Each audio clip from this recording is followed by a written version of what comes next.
Þegar Hildur Eir Bolladóttir, prestur á Akureyri, þekkti ekki lengur konuna sem hún horfði á í speglinum og sorgmædd, leið og uppgefin, þá tók hún til sín að ráða. Velkomin, mín kæra. Takk fyrir. Hvenær var þetta? Hvenær var þetta moment í lífinu? Það nú bara rúmið 2 mánuði síðan, sko.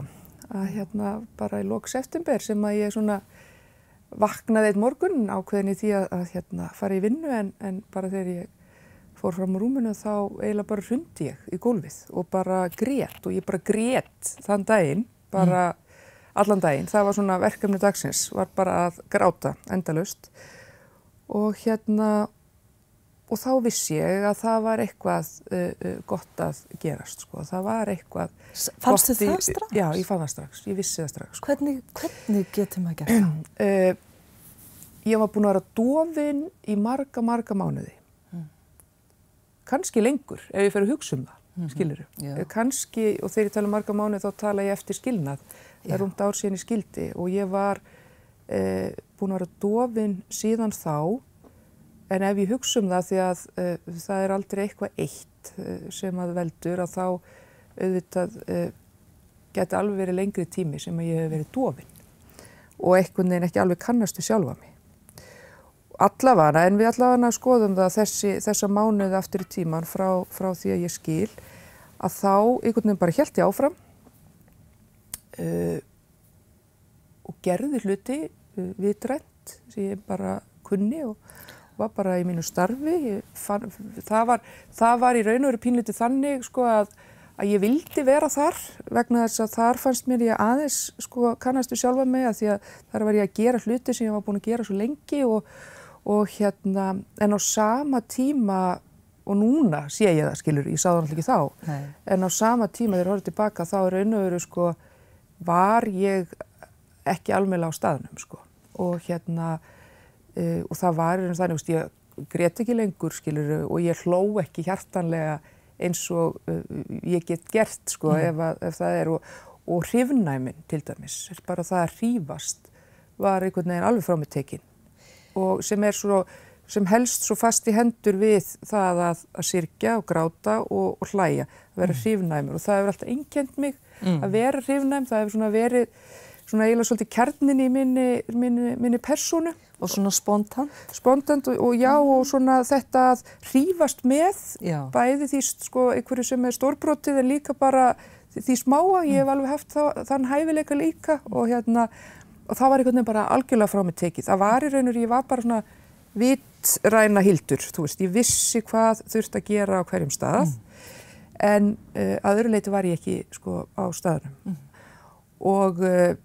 Og fór í gegnum til dæmis hluti sem að undir eðlilegum kringumstæðum ég hefði sýnt miklu meiri viðbrögðið, þú veist, bara bæði sorgarviðbrögð og gleðiviðbrögð og annað. Og þetta er hræðilegur staður að vera á. Þetta er hræðilegur staður að vera sko tilfinningalega dofin. En tengist þetta tengist kannski fleiri en einu áfalli sem að svo kannski kristalliserast í þegar að þú skilur? Sko það er raun og veru það sem ég er að sjá núna, sko. Já. Í raun og veru eftir það, því maður sér ekkert svona hluti fyrir en eftir það. Þegar maður bara lítur tilbaka og fer aðeins að vera maður sjálfur aftur og þegar maður svona er að byrja að endurheimta sjálfan sig, þá sér maður svona hluti. Og auðvitað þó að ég sé lánsöm manneskja eins og margt og raun og veru bara verið svo heppin í lífinu. Það er svona grundvallar afstæða mín til lífsins, ég hafi verið lánsöm og heppin. Að þá hef ég gengið í gegnum ýmislegt á þess að fara að barma mér yfir því. En ég meina, þú veist, ég er 20 þegar pabbi minn veikist af hræðilegum sjúkdómi, sko. Og var ekki nema 20. Ég hef oft hugsað, sko, núna upp á síðkasti, vá, ég var bara krakki eiginlega. Og þá færa Lewy body disease sjúkdóminn sem að, sko, rændan bæði vitrænni getu og líkamlegri, skilur, þannig að þetta var svona heilabilun og Parkinson í einum sjúkdómi. Og gerist það hratt? Það gerist tölvöld hratt og ég menn hann er rétt rúmlega 60 þegar hann greinist og þá er ég 20 og ef ég hugsa tilbaka, ég var nú svona yngsta barn foreldra minna og eins og þau sögðu oft, sko, það var svolítið þess að ég hefði bara ákveðið strax við fæðingu að ég að flýta mér að verða fullorðin af því að ég svona að reyna að ná hinum systkinunum og líka því þau voru þetta fullorðin, sko, það væri ekki annað í boði en að bara flýta ferlinu. Og þannig var það kannski svolítið að þegar pabbi sé að veikist og ég samt bara þessum aldri að þá bara fannst mér eðlilegt að ég tæki sömu ábyrgð og eldri systkini mín og móðir mín í umönnun á honum og að hlúa að honum.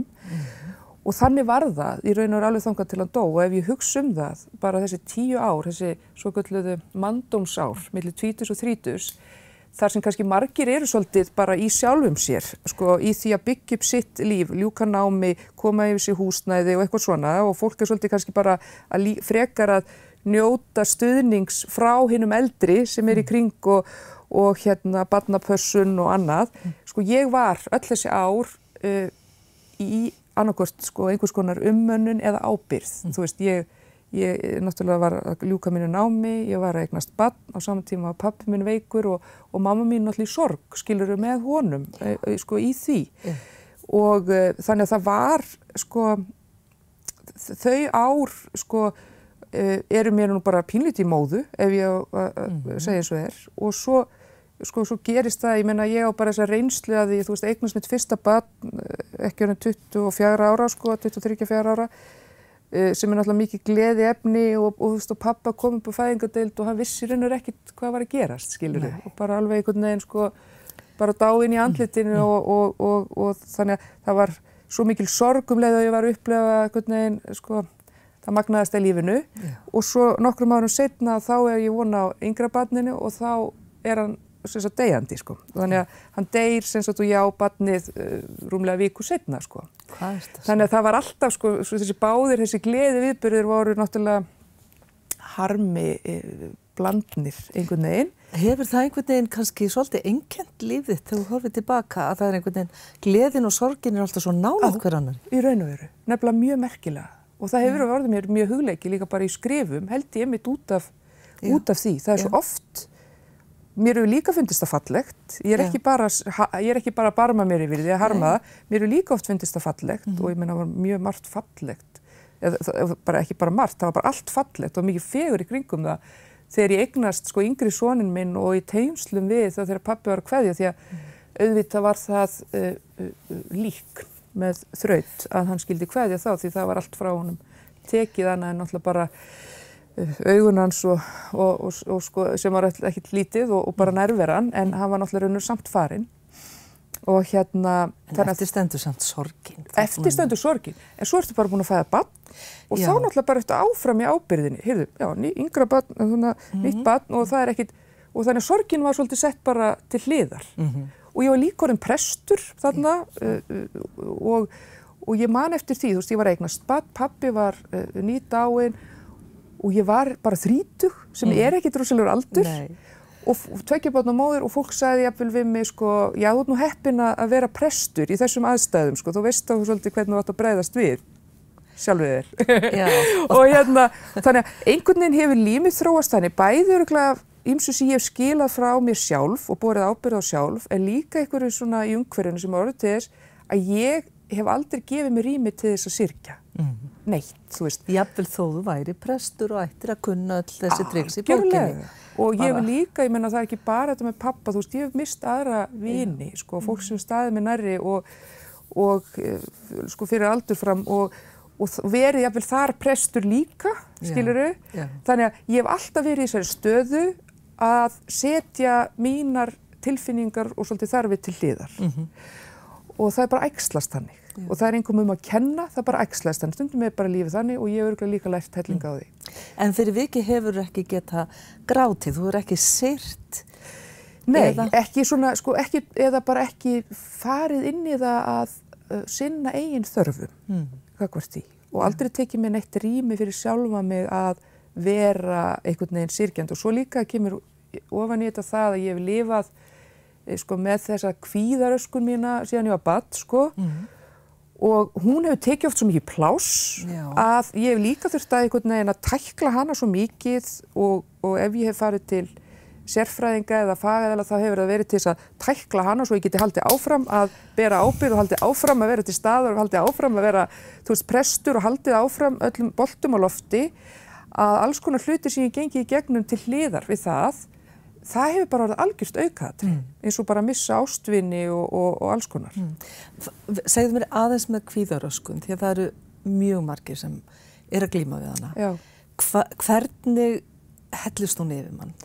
Sko, í mínu tilviki það náttúrulega þannig að, sko, það kemur náttúrulega bara ljós fyrir 2 árum, sko, ég fór loksins í greiningu, sko, á ADHD og ég hérna til læknis og fór í gegnum allt það ferli og ég sko með bullandi ADHD sem sagt greiningu og þannig að þegar ég hafði verið að gera grín að því hérna fram að því að ég væri með ADHD þá var það raunverulega satt, sko.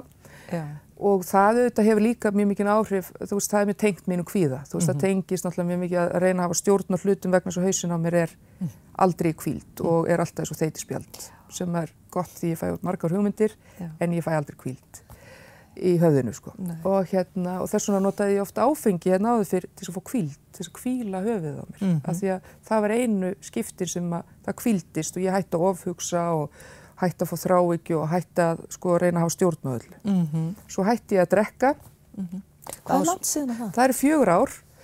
Og ég fór ekki í meðferð, ég bara hætti einn morguninn, bara tók ákvörðun að þetta væri versta hugmynd í heimi að halda áfram að nota vín ofan í kvíða.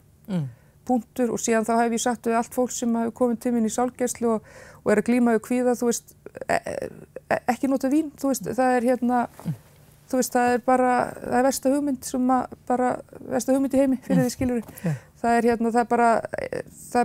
það getur ekki gengið saman, sko.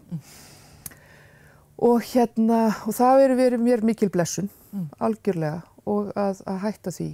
Og í raun og veru ekkert orðið mér neitt rosalega stórt verkefni vegna þess að það hefur verið svo augljós, sko, bati að því. Eða skilurðu, það hefur verið svo augljóst hvað það hefur gert gott fyrir mig. En hvernig virkar það að drekka ekki gagnvart kvíðanum? Sko, hvað gerður þú þá líka, sko, þegar ég drakk og slökkt á þessum hugsunum og kvíðanum, þá vaknaði ég tífalt kvíðnari, sko, daginn eftir, skilur. Þannig að því að vín er náttúrulega að gerjast í systeminu í einhvern tíma og ef þú notar það með stuttu millibili þá náttúrulega það eiginlega alltaf eitthvað að gerjast í þér, sko. Þannig að það var náttúrulega orðið þannig að þetta var, sko, sem sagt, þetta var komið hinn áttina að ég raunur var kvíðnari vegna þess að ég var að nota vín, skilurðu. Og sem er bara þekkt, sko. Þannig að það var auðvitað erfitt fyrst, erfitt að hafa ekki þetta tæki til þess að slökkva, en svo eftir ákveðin tíma þegar að líkaminn, sko, var bara farin að endurnýja sig, að þá náttúrulega bara uppgötaði ég að ég var bara ekki með eins mikla þráhyggju og ég var bara ekki eins kvíðin og ég hafði bara meira sjálfstraust og ég bara var bara öruggari, sko, í eigin skinni, sko. Það var náttúrulega bara, það er svo sem alveg sér kapitúli bara út fyrir sig, getur komið annað þá til þess að ræða það og ég geti bara talað það í klukkutíma, þannig að það er ekki gáfulegt að fara inn á þessu brautir því að ég bara, þú veist, geti bara talað, sko. En þú hefur útskýrt þetta mjög vel og í raun og veru verða þessi kaflaskil í þínu lífi svo, þú hættir að drekka, kvíðinn minnkar, þér tekst að takast á við sjálfa þig á annan hátt, en samt krassaðru. Já, svo skil ég og það er kannski líka, sko, það eru margar ástæður, skilur, fyrir því, eins og eiginlega alltaf, skilur, og aldrei neitt einhlítt og aldrei neinum einum að kenna. Nei. Eigum við að fara betur í það eftir smá hlé? Já.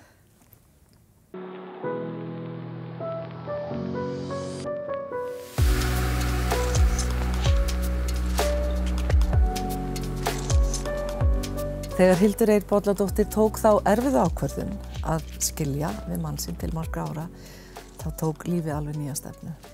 Hvert stefndi það þá? Já, það bara, auðvitað stefndi í óþekkta átt, eins og alltaf, en þetta er erfið ákvörðun og það get ég sagt þér, María, ég var nú búin að vera prestur þarna í 13 ár, og oft, náttúrulega stór partur af mínu starfi að vera fólki innan handar í þessu ferli, skilnaðarferlinu og veita sálgæslu og allt þetta. Ég hef aldrei getað ímyndað mér hversu erfitt ferli þetta er. Nei. Ég veit það núna, sko. Já. Og ég eiginlega, sko, er að viðurkenna það, sko, að ég hafði ekki nándar næri nógu mikla samkennd oft með fólki, held ég, sem leitaði til mín með hvað þetta er í raun og hræðilega erfitt, sko, skilurðu. Jafnvel þó að það sé, eins og í mínu tilviki að það hafi verið ég sem að hafi átt ákveðið frumkvæði, en það eru þetta þannig, það er ævilegt alltaf annar aðilinn sem að, það þarf annan aðilann til að hafa frumkvæði. Já. Það er nánast alltaf þannig, skilurðu. Þó að báðir aðilar geti vitað að það er ekki allt með feldu eða allt eins og það á að vera. Og mér langar bara að segja það, þú veist, bara almennt, sko, eða bara eins og bara ef ég tala út frá mínum skilnaði, þú veist, það er, og þannig með alla skilnaði, ég get speglað það líka í því sem að ég fengist við í starfinu, þú veist, þetta er aldrei einhlítt. Það er svo mikilvægt að vera meðvitaður það að þegar tveir aðilar koma saman í svona sambandi, sko, við komum með ákveðina sko reynslu og bara ákveðna sögu inn í svona, og það getur verið tveir alveg frábærlega vel heppnaðir einstaklingar, gott fólk, vel gefið og vel gert, og það hefur ekkert að segja gæði þessa fólks þó að hjónabandið sko gangi ekki upp, þó að því ljúki. Vegna þess að þetta er bara mjög, sko, það er bara mikil áskorun og mjög flókið að vera í hjónabandi. Og mér finnst það svo mikilvægt, og mér finnst svo mikilvægt að vera ekki dómharður gagnvart fólki þegar það er að skilja og vera meðvitaður það að þú veist ekkert hvað er búið að ganga á í hjónabandi annara. Það eru bara þessi tveir einstaklingar sem að vita það. Og svo bara líka mikilvægt, þú veist, ég hef haft það núna í þessar úrvinnslu sem eru orðið eftir þetta þegar moment núna í haust, hef ég farið mjög mikið í það að horfa, sko, ekki síst á allt það góða sem að var og þakka það, sko, vegna sem mér finnst ég vera búin, mér finnst ég ekki lengur, sko, eða sem mér finnst ekki lengur þjóna tilgangi. Ég búin að fara yfir, sko, allt það sem fórgörðum, það verður ekki tekið tilbaka, það verður ekki spólað tilbaka, þannig að mér finnst það vera eina leiðin að það er að halda áfram og gera það af þokka og þakklæti. Er hægt að skilja fallega? Örugglega, sko, en það er aldrei hægt að skilja án sársauka. Nei. Það er aldrei hægt. Nei. Og ef eitthvað fólk ætlar að halda því fram, þá er það að blekkja sjálft sig og aðra, sko. Þú veist, þetta er alltaf sorg. Hvert getur maður leitað? Ég veit að maður getur leitað til presta, en svona þorir fólk almennt að vera opið það sem gengur á inn í samböndum og hjónaböndum. Væri það ekki stundum til ráða að fá aðstoð fyrr? Jú, ég segi bæði, sko, út frá minni prestreynslu og svo út frá þessari persónureynslu, talaðu við fagaðila þitt hjónaband, talaðu við góða vinkonu sem að þú treystir, eða góðan vin sem að stendur þér nærri og þú treystir og þekkir vel. Ekki tala þetta við fjölskylduðina, sko, fyrir en þú ert búinn, sko, fyrir en að það er eitthvað, sko, fyrir en að þið eru búin að taka ykkar sameiginlegu ákvörðun og þú getur kannski gert það einhvern tímann eftir á. Það er að segja, ef þú veist ekki hvað stefnir, ef þú veist ekki, sko, raunverulega hvað er að fara að gera, þú ert bara komin inn í einhvern rússíbana, ekki tala þetta við fjölskylduna í kringum því vegna þess að hún er ekki dómbær eða hún getur ekki hjálpað þér vegna þess að þar eru tilfinningar sem að trufla. Og eins er það, ef að þið ákveðið að skilja, og það er bara skilnaðir framundan, að þá mæli ég með því við fólkið, sko, fjölskyldur sem stendur hjá, að sko vera fyrst og fremst sko umvefjandi og elskandi og láta vita með öllum leiðum að þau séu ekki að fara, þau séu ekki að yfirgefa þig, að þau hafa áfram trú á þér, að þau munu alltaf standa við hlið þér. Þú þarft ekki annað frá þeim. Nei. Svo ferðu til fagaðila og þar leggið þið öll spilin á borðið og þar ræður allt. Og svo getur áttu vinkonu sem að þú pirrast við og segir svona hluti sem að hún veit að þú meinar ekki nema upp á ákveðnu marki og geymir það bara með sér, sko. Hún talar ekki það við börnin, ekki neitt, sko. Þetta er nefnilega erfitt og það þarf að vera svolítið meðvitaður hvað skref fólk er að stíga. En í haust þegar að þú þekktir þig ekki lengur og þú sagðir hér áðan að þú jafnframt fundið þessa tilfinningu að þú getur risið upp. Já. Segðu mér aðeins frá þeirri tilfinningu. Sko þar kom sér vel að hafa glímt við að lifa með þessari kvíðaröskun allt sitt líf. Já. Vegna þess að ég hef átt fleiri svona moment þar sem ég hef bara svona fengið, þú veist, bara hrunið og fengið bara svona grátkast og þá hef ég alltaf vitað, sko, ég vissi það alltaf ekki fyrst, ég man eftir angistinni þegar ég lenti í þessu í fyrsta skipti og fór og leitaði mér aðstoðar en svo á ég reynslun af því og minningun af því hvernig það var upphafið einhverju góðu.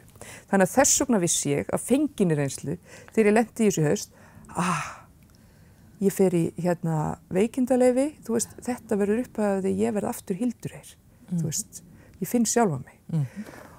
Og þess vegna var ég, sko,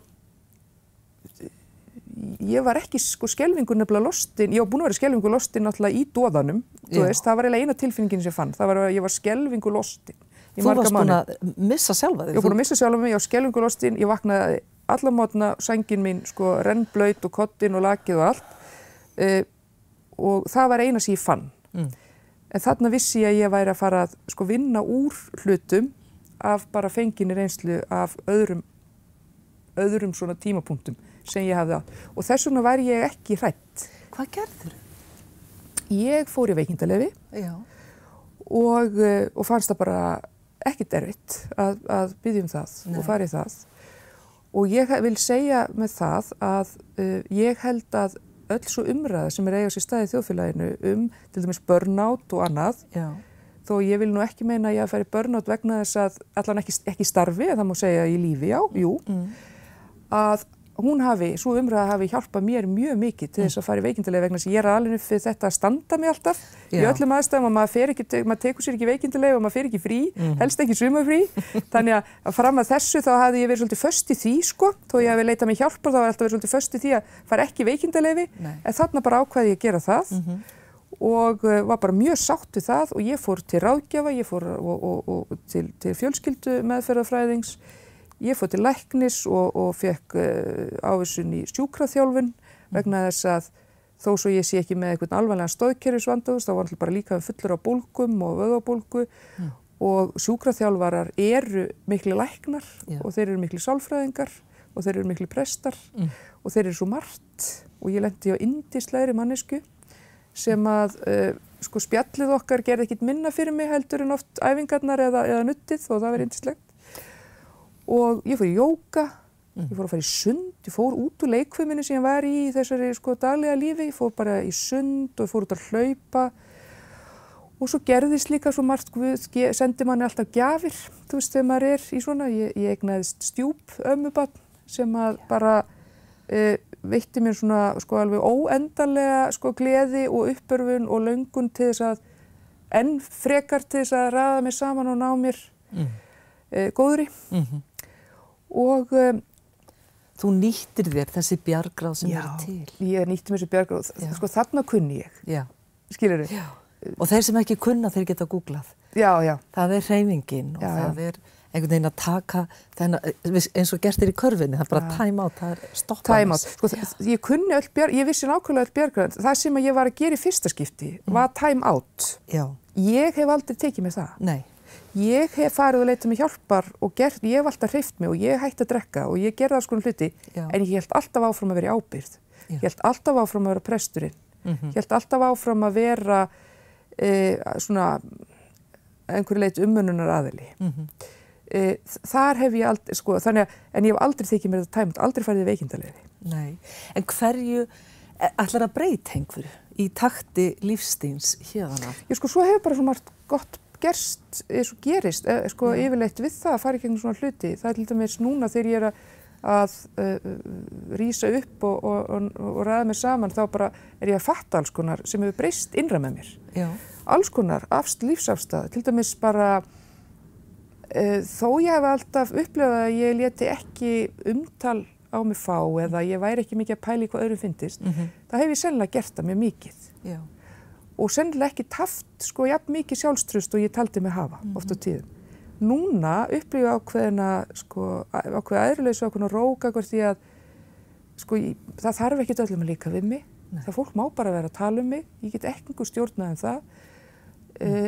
Fólk má alveg vera fyrir vonbrigðum með mig, skilurðu? Það ekkert endurinn. og bara svona alls konar svona hlutir en á þess að upplifa ykkur gremju, sko. Heldur upplifa raunur bara að horfa á fólk, þykja vænt það, en vita að því getur fundist líka eitthvað neikvætt mig, en það bara allt í lagi, skilurðu? Já. Og og svo líka, það aðeins dreigð og metnaði hjá mér. Hvernig þá? Það bara, ég hef ekki þörf fyrir að vera kannski sýnileg eða sko minna stöðugt á mig eins og kannski ég var. Já.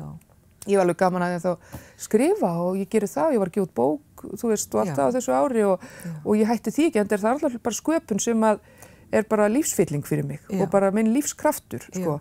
En svona það var ýmislegt annað sem ég var að fást við að gera sem að kannski var svolítið, þú veist, hugsaði með mér að það væri nú gott fyrir mig að gera þetta eða vera sýnileg þarna eitthvað svona. Það einhvern veginn alveg frá mig tekið. Já. Bara nenniði ekki, sko, og bara var það ekki það. Nei. Af því við töluðum sorgina og gleðina, hvernig þær eru svo nátengdar í þínu lífi. Það líka mikil gleði í lífiðinu núna? Já, mjög mikil. Og hamingja? Já, nefnilega. Og það það sem ég mig langar líka að segja við fólk, líka þegar koma jól og þau geta verið oft svo ljúfsár, fallegt þetta orðin bara ljúfsárt, lífið ljúfsárt, það það raunur alltaf. Og maður getur upplifað nefnilega svo ólíkar tilfinningar á sama tíma. Ég til dæmis einmitt eins og núna upplifa svo mikla hamingju, sko, en ég líka að syrgja, þú veist. Ég líka ennþá að syrgja margt sem var og breytingar og annað, en leiðir ég alveg óendanlega hamingjusöm. Það líka auðveldara kannski, léttara að takast á við sorg ef maður umvafin gleði. Já, og það getur verið ákveðin bara leikni sem maður getur sko þjálfað með sér eða lífsafstöð sem maður getur bara líka valið sér. Maður getur bara valið sér ákveðina lífsafstöð, en mér er mikilvægt að segja við fólk sko, það nefnilega og það líka svo mikið í lagi. Það til dæmis sagt að vera, ég meina, sem dæmi, ég hef svo oft verið í sorgarhúsi þar sem einhver nýlátin sko, og það mikill harmur, en maður getur líka skynjað einhverja djúpstæða hamingju í öllum harminum, sko. Vegna þess að hamingjan ekki sko bara allt í einu frá manni tekin, hún eitthvað sem byggist upp og þú getur tekist á við alls konar sorgir og svona áföll á þess að hún sé tekin sko frá þér og þú getur verið sorgmætur og glaður á sama tíma, þú getur verið hræddur og getur verið hugrakkur á sama tíma. Já. Þetta falleg lokaorð. Takk fyrir að koma og segja okkur söguna þína, Hildur Eir. Mín var ánægja. Allt sem best. Takk.